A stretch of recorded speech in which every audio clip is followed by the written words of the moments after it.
A delegation from the United Nations Security Council has concluded a 3-day visit to the country that was aimed at persuading the government to accept the deployment of 4,000 additional troops under the UN mission in South Sudan, UNMISS. 15 diplomats representing their countries, including the United States, China, Russia and Egypt, arrived in Juba on Friday evening to discuss with the government and civil society about the mandate of the troops to guarantee the protection of civilians. The government's position regarding the troops is yet to be discussed by the National Transitional Legislative Assembly, but many groups have voiced rejection against them as a branch of the country's sovereignty. Addressing journalists at Juba International Airport, U.S. Ambassador to the United Nations Samantha Power said their visit aims to support peace in South Sudan. We are all here in support of that peace agreement. It is extremely important that an enabling environment be created here by all stakeholders to allow for the implementation of that agreement. We have also come to make clear that the best way forward, the best way of averting further destabilization and giving that peace agreement a chance to take hold, giving the civilians a chance to receive the food that they vitally need, but more importantly, to get back to planting and taking care of their own destinies. One of the most important ways to do that is to allow the regional protection force that has just been authorized to be deployed. Ambassador Power renewed calls on all parties to cooperate with the UN mission to fulfill its mandate, further condemning negative propaganda against the protection force. The Secretary General for the Government of South Sudan, Abdin Agau Nial, in his welcome remarks on Friday, assured the delegation that Juba is safe. We expect that you will be met with few surprises, particularly as regards security. There is no curfew in Juba, and if you wish to see a little bit of the town, Ellen Margaret here can help you move around. Last week, when President Uhuru Kenyatta of Kenya paid a 1-day visit to Juba, South Sudan President Kiir assured him of peace and stability in the country, as witnessed by relative peace in Juba town. However, the Senegalese permanent representative to the United Nations said relative stability in Juba does not mean the whole country is safe. Ambassador just invited us to visit Juba by night today because security is here in Juba. But South Sudan is not only Juba, it's other part of South Sudan. How security can also be extended to those part of the country. But also many joint mechanisms have been envisaged in the overall peace agreement. How those mechanisms are functioning or being reorganized to function better. Because at the UN, we engage South Sudan through also regional organizations. On the second day, the UN Security Council, they met with the transitional government of the national unity at the Ministry of Cabinet Affairs to discuss the deployment of the 4,000-strong regional protection troops as part of UNMISS. Following more than an hour of closed-door discussions, the Minister of Cabinet Affairs, Dr. Martin Elia Lomro, said they agreed on a partnership between the government and the UN. But generally speaking, I want to assure the people of South Sudan that the rumor out there that the UN has come to impose on us and to bring foreign forces to take the freedom of South Sudan is not there. What is being underlined here is partnership between the government of the Republic of South Sudan and the UN as to how to improve security and to prevent conflict in our country.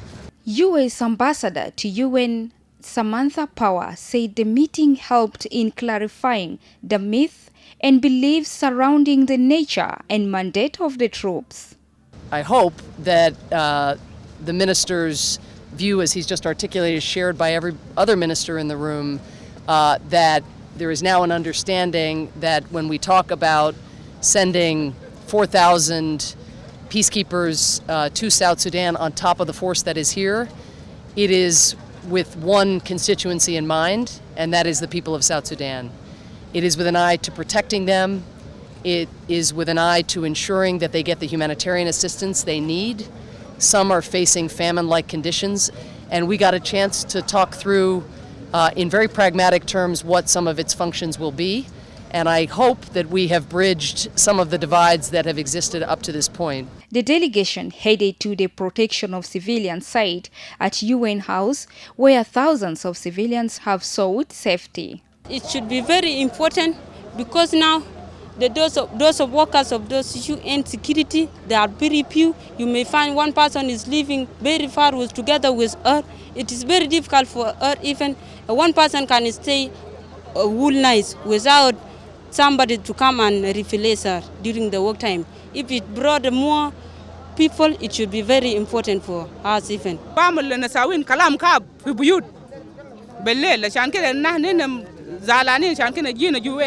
If the United Nations will work without being blocked in any way by the politics of the government, if they do like to help, then it will be good for us. We will really appreciate as the civilians, because we are really tired of being here. It's not good. The condition is not really good. The services that organization delivered for us here, it is very limited. Wherever our women tend to go outside, and it's very risky. Our women has been raped several times, and our men are not going outside. And also, we have no access. We wanted third troop to be coming here to at least add this population. To at least add the number of the United Nations peacekeepers force here. We wanted them to come inside here.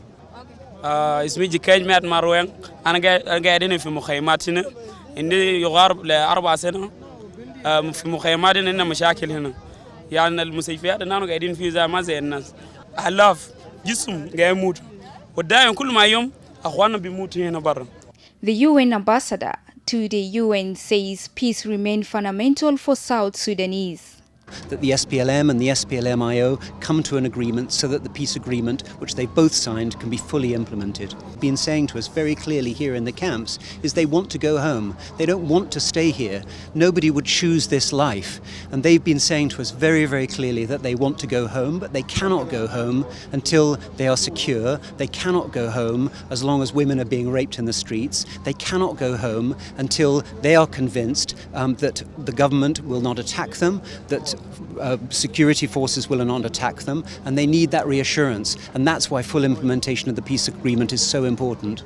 On the third day of the visit, the delegation traveled to Wau town to assess the humanitarian situation at another protection of civilian site where the number of IDPs has swollen over the past 3 months. To protect us. We are suffering. But please know that we feel your fear and we hear your suffering. We know how much you have suffered. It is true that we are not able to go to see your homes, many of which have been destroyed, but we believe you. You know best about what is happening to your families. Upon their return from Wau, U.S. ambassador gave a testimony to the journalists. What is the most memorable feature of the trip? For me, it was meeting 2 young girls today in Wau, each of whom had been raped. One was 12, one was 13. The 13-year-old had been on her way to school from the POC site. Even though she had lost her home, her father had been killed, and she ended up in a POC site. She wanted to keep going to school. And she and her neighbors who were helping to take care of her knew that the road was dangerous, knew that there were soldiers on the road, and there had been reports of rapes, but the little girl just really wanted to go to school. In Juba, the delegation went to meet with President Salva Kiir at the State House, where they were given a tour to see for themselves the destruction caused by the fighting on the 8th of July 2016. The meeting ended with a joint communique read out by the Cabinet Affairs Minister Martin Elia Lomro. To improve the security situation, the Transitional Government of National Unity gave its consent to the deployment as part of UNMISS of the Regional Protection Force recently authorized by United Nations Security Council Resolution 2304. According to the communique, the UN Security Council agreed that troops contributing countries, UNMISS, and the Transitional Government of National Unity will work out the modalities for the troops' deployment, while Ambassador Samantha Power stressed the need to operationalize the commitments made in the communique. The agreements we have come to, the government granting for the first time consent to the deployment of the RPF, which was outlined in 2304, the government's agreement to work with UNMISS on some of the impediments that have existed and have interfered with UNMISS living up to its potential. The challenge now is to ensure that a piece of paper becomes operationalized. There has been mixed reactions about the United Nations Resolution 2304 that calls for the deployment of the Regional Protection Force of 4,000 troops in Juba under the command of the United Nations mission. However, it is yet to be seen whether its implementation will come to the pass. Reporting for EBC, Sheila Oponi.